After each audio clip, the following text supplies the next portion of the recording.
My question tonight, how you be? I am asking that question sincerely because I know in an age of social media, it's difficult for us to really get a sense of how you be because your life looks so fabulous on Facebook. Your life seems so amazing as you lie to us in the lobby.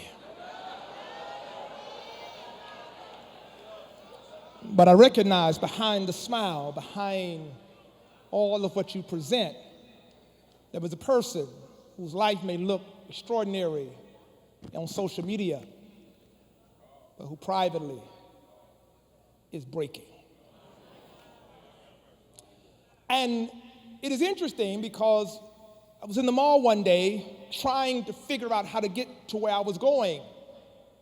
And like most men, I was determined to just figure it out myself until Dr. Steph, like most wives, pulled their husband and say, "Come here, look at this, here is the map." I had to humble myself out of my narcissistic desire to believe that I could figure this out without instruction. And she began to move her finger on the map and said, "Look, we are here." There was a yellow dot. And I began to realize that the way in which to get to where I was going is I had to first be honest about my yellow dot. Because that would help me understand the distance it was going to take me to get to my destination. The reason why it takes so many people so long to get to your destination because you're not honest about your yellow dot. You embellish where you are.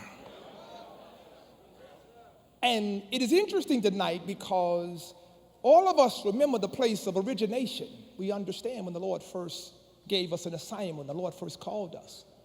All of us remember that day when God said, "Go do it." And when God tells us to do something, God never calls us from a place of origination without giving us some sense of the destination. Come here and go there. Abraham, come here, then go there. This is what God does. Moses, come here and go there. It's always a destination. But then God, in the midst of that, gives us revelation, but it is not always revealed to us because revelation has to come to us after we have experienced what God has allowed. That's why God doesn't call you on Monday and make you a bishop on Tuesday. The journey is necessary in order that I might mature. And so it is revealed to me. My calling is revealed to me. What God is doing to me is revealed. And so as I step out into it, I realize that God is constantly unfolding and revealing and showing me. And then there was a moment when I get it. And that's the moment when I begin to have expectation.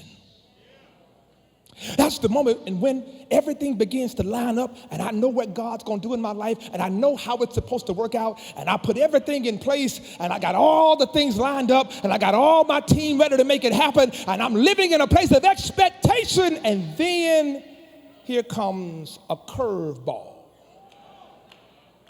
that knocks the wind out of me. And this is when I began to realize that between the place of origination and destination, there's a lot of frustration, irritation, nauseation, hateration, and contemplative resignation. You have no idea how many people have come close to just walking away. God, you told me this is the way it was supposed to work out. And so God, wait a minute now, I wasn't expecting this to happen.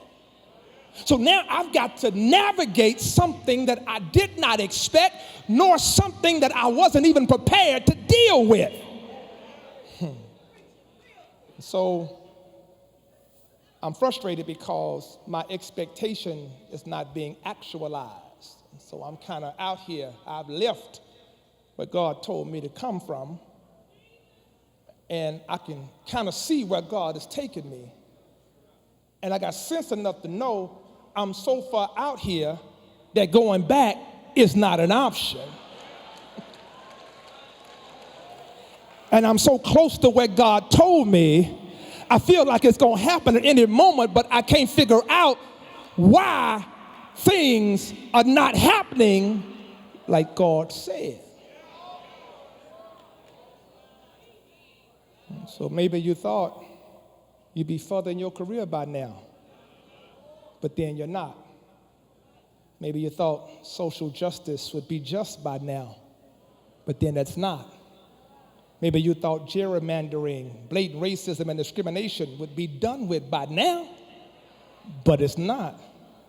Maybe you thought after a global pandemic, people would stop having petty fights in church, but they're not. Maybe you thought after all God brought us through, you wouldn't have to beg people to come to church. You wouldn't have to beg people to lift their hands and give God glory, but it's not. And what we thought was supposed to happen didn't happen. What I thought was supposed to happen didn't happen. How do I negotiate this space when by now I should be full?